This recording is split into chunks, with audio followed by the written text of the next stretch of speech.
રાજકોટમાં પૂર્વ મુખ્યમંત્રી વિજય રૂપાણીની અંતિમ વિધિની તૈયારીઓ શરૂ. રાજકોટમાં પૂર્વ મુખ્યમંત્રી વિજય રૂપાણીની અંતિમ વિધિની તૈયારીઓ શરૂ. ડીએનએ રિપોર્ટ બાદ પાર્થિવ દેહને રાજકોટ લાવશે. રાજકોટની ગ્રીનલેન્ડ ચોકડીથી પ્રકાશ સોસાયટી સુધી પાર્થિવ દેહને લાવવામાં આવશે. પાર્થિવ દેહને નિવાસસ્થાન ખાતે અંતિમ દર્શન માટે રાખવામાં આવશે. અંતિમ સંસ્કાર રામનાથ સ્મશાન ખાતે કરવામાં આવશે. અત્યારે અમદાવાદ ખાતે મૃતદેહોની ઓળખ ચાલી રહી છે. આદરણીય વિજયભાઈ રૂપાણી એમના પરિવારજનો અત્યારે ગાંધીનગર ખાતે પહોંચી ગયા છે. એમના પુત્ર ઋષભભાઈ આજે વહેલી સવારે પરિવાર સાથે ગાંધીનગર પહોંચ્યા. શ્રીમતી અંજલીબેન રૂપાણી, એમની દીકરી રાધિકા, આ સમગ્ર પરિવાર અત્યારે ગાંધીનગર ખાતે છે. ત્યાં અનેક પ્રદેશ ભારતીય જનતા પક્ષના કાર્યકર્તાઓ, આગેવાનો, મંત્રીશ્રીઓ, અધિકારીશ્રીઓ શોકાતુર બની આ જે અઘટિત ઘટના બની છે સૌને ઊંડો આઘાત લાગ્યો છે. આવા સંજોગોમાં સૌ શ્રીમતી અંજલીબેનને, પુત્ર ઋષભને, પુત્રી રાધિકાને સાંત્વના દેવા ગાંધીનગર ખાતે આવી રહ્યા છે. મૃતદેહની ઓળખ થાય ત્યારબાદ એમનો પરિવાર નિશ્ચિત કરશે કે એમને રાજકોટ લાવવામાં આવે. રાજકોટ એમને લાવવાનો રૂટ મહાનગર ભારતીય જનતા પક્ષ, વહીવટીતંત્ર અને પોલીસ તંત્ર, ભાજપના આગેવાનોએ સાથે મળી નિશ્ચિત કર્યો છે.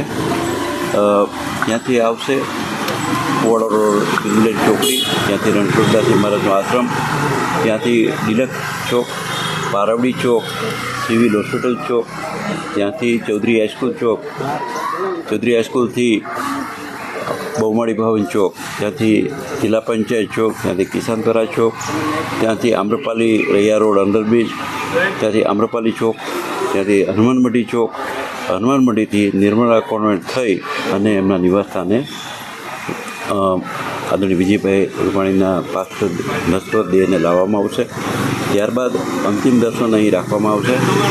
અંતિમ દર્શન રાખ્યા બાદ બાકીના બધા આયોજનો બાદ એમના શરીરને, પાર્થિવ દેહને અહીંથી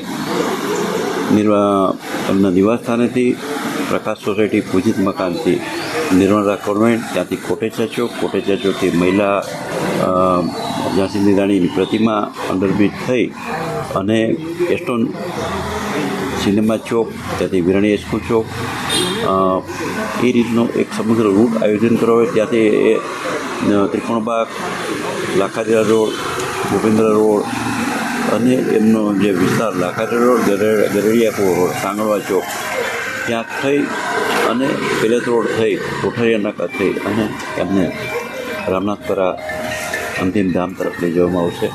આ રીતે અત્યારે ટેન્ટેટિવલી રૂટ વિચારવામાં આવ્યો છે. આગળ ઉપર જે કાંઈ નિશ્ચિત થાય એ મીડિયાના મિત્રોને જણાવવામાં એમના પરિવાર તરફથી, ભારતીય જનતા પક્ષ તરફથી આવશે.